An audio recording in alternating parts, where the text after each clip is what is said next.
Assalamualaikum warahmatullahi wabarakatuh. Sebelumnya perkenalkan, nama saya Ridho Setiawan dengan NIM 7020202016 dari Fakultas Kedokteran Universitas Muhammadiyah Palembang. Pada hari ini saya akan menjelaskan tentang kehidupan Islam, tentang kehidupan. Yang pertama itu ada kehidupan pribadi, akan dibagi dengan akidah, akhlak, ibadah, amal duniawi. Pertama, akidah. Setiap warga Muhammadiyah harus memiliki prinsip hidup dan kesadaran imani berupa tauhid kepada Allah Subhanahu wa taala yang benar, ikhlas dan penuh ketundukan sehingga terpancar sebagai ibad ar-Rahman yang menjalani kehidupan dengan benar-benar menjadi mukmin, muslimin, muttaqin dan muhsinin yang paripurna. Selanjutnya, setiap warga Muhammadiyah wajib menjadikan iman dan tauhid sebagai sumber seluruh kegiatan hidup. Tidak boleh mengingkari keimanan berdasarkan tauhid itu dan tetap menjauhi serta menolak syirik, tahayul, bid'ah, kufarat yang menodai iman dan tauhid pada Allah Subhanahu wa taala. Lalu ada akhlak. Setiap warga Muhammadiyah dituntut untuk meneladani perilaku Nabi dalam mempraktikkan akhlak mulia sehingga menjadi uswah hasanah diteladani oleh sesama berupa sifat sidik, amanah, tablik, dan fatona. Lalu setiap warga Muhammadiyah dalam melakukan amal dan kegiatan hidup harus senantiasa didasarkan pada niat yang ikhlas dalam wujud amalan, sahih, dan ihsan. Serta menjauhkan diri dari perilaku riya, sombong, israf, fasad, fahsya, dan kemunkaran. Lalu setiap warga Muhammadiyah dituntut untuk menunjukkan akhlak yang mulia, sehingga disukai dan menjauhkan diri dari akhlak yang tercela, yang membuat dibenci dan dijauhi sesama. Lalu setiap warga Muhammadiyah dimanapun bekerja dan menunaikan tugas maupun dalam kehidupan sehari-hari harus menjauhkan diri dari perbuatan korupsi dan kolusi serta praktik-praktik buruk lainnya yang merugikan hak-hak publik dan membawa kehancuran dalam kehidupan dunia ini. Selanjutnya, lalu muamalah duniawi. Setiap warga Muhammadiyah harus selalu menyadari dirinya sebagai abdi dan khalifah di muka bumi, sehingga memandang dan menyiapkan kehidupan dunia secara aktif dan positif, serta tidak menjauhkan diri dari gerumulan kehidupan dengan landasan iman, Islam, dan ihsan dalam arti berakhlakul karimah. Lalu, setiap warga Muhammadiyah senantiasa berpikir secara burhani, bayani, dan irfani yang mencerminkan cara berpikir yang Islam, yang dapat membuahkan karya-karya pemikiran maupun amaliyah yang mencerminkan keterpaduan antara orientasi hablum minallah dan hablum minan nas, serta maslahat bagi kehidupan umat manusia. Lalu setiap warga Muhammadiyah harus mempunyai etos kerja, seperti kerja disiplin, tidak menyanyiakan waktu, kerja secara maksimal, dan untuk mencapai suatu tujuan. Lalu untuk kehidupan keluarga, itu dibagi jadi 3, kedudukan keluarga, fungsi keluarga, dan aktivitas keluarga.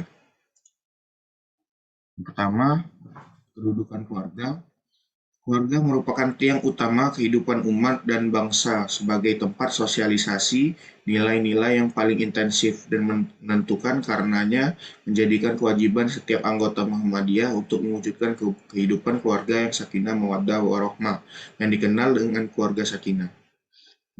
Keluarga di lingkungan Muhammadiyah dituntut untuk benar-benar mewujudkan keluarga sakinah yang terkait dengan pembentukan gerakan jamaah dan dakwah jamaah menuju terwujudnya masyarakat Islam yang sebenar-benarnya. Keluarga-keluarga di lingkungan Muhammadiyah perlu difungsikan selain dalam mensosialisasikan nilai-nilai ajaran Islam, juga menjelaskan fungsi kaderisasi sehingga anak-anak tumbuh menjadi generasi Muslim Muhammadiyah yang dapat menjadi pelangsung dan penyempurna gerakan-gerakan dakwah di kemudian hari. Lalu keluarga-keluarga di lingkungan Muhammadiyah juga dituntut keteladanan dalam mempraktikkan kehidupan yang islami, yang tertanam ihsan kebaikan dan bergaul dengan ma'ruf, saling menyayangi dan mengasihi, menghormati hak hidup anak, saling menghargai, dan menghormati antar anggota keluarga.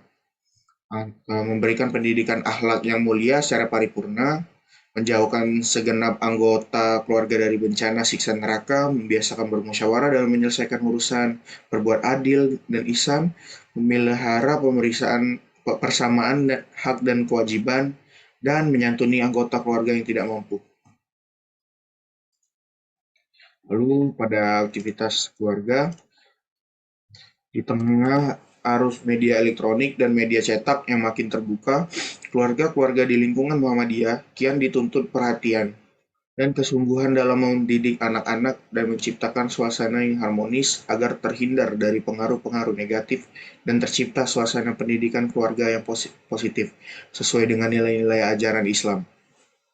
Lalu yang kedua, keluarga-keluarga di lingkungan Muhammadiyah dituntut keteladanannya untuk menunjukkan penghormatan dan perlakuan yang ihsan terhadap anak-anak dan perempuan serta menjauhkan diri dari praktik-praktik kekerasan dan menelantarkan kehidupan terhadap anggota keluarga.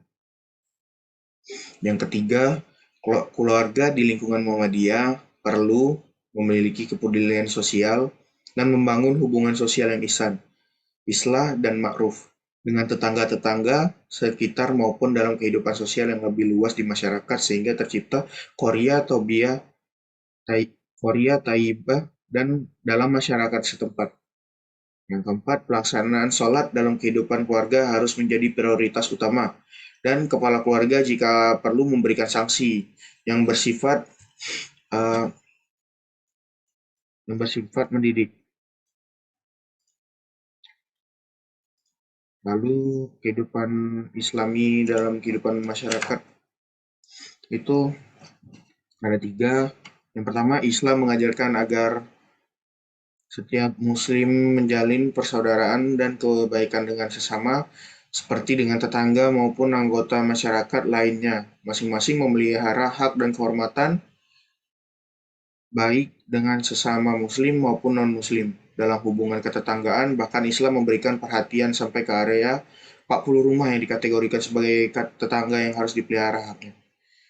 Lalu, yang kedua, setiap keluarga dan anggota keluarga Muhammadiyah harus menunjukkan keteladanan dalam bersikap baik kepada tetangga, memelihara kemuliaan, memuliakan tetangga, bermurah hati kepada tetangga yang ingin menitipkan barang ataupun hartanya, menjenguk bila tetangga sakit, mengasihi tetangga sebagaimana mengasihi keluarga sendiri, menyatakan ikut bergembira, senang hati bila tetangga memperoleh kesuksesan, menghibur dan memberikan perhatian yang simpatik bila tetangga mengalami musibah ataupun kesusahan, menjenguk atau melayat bila ada tetangga yang meninggal dan ikut mengurusi sebagaimana hak-hak tetangga yang diperlukan.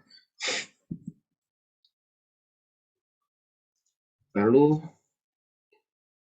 yang ketiga, kepada tetangga jangan menyakiti tetangga, bersikap kasih, sayang, dan lapangan dada, menjauhkan diri dari segala sengketa dan sifat tercela, berkunjung dan saling tolong-menolong, dan melakukan amar ma'ruf nahi munkar dengan cara yang tepat dan bijaksana. Dalam bertetangga dengan yang lainan agama juga diajarkan untuk bersikap baik dan adil. Mereka berhak memperoleh hak-hak kehormatan sebagai tetangga, memberikan makanan yang halal, dan boleh pula menerima makanan dari mereka berupa makanan yang halal, dan memelihara toleransi sesuai dengan prinsip-prinsip yang diajarkan agama Islam. Baiklah, sekian presentasi dari saya. Maaf bila ada salah-salah kata, saya akhiri. Wassalamualaikum warahmatullahi wabarakatuh.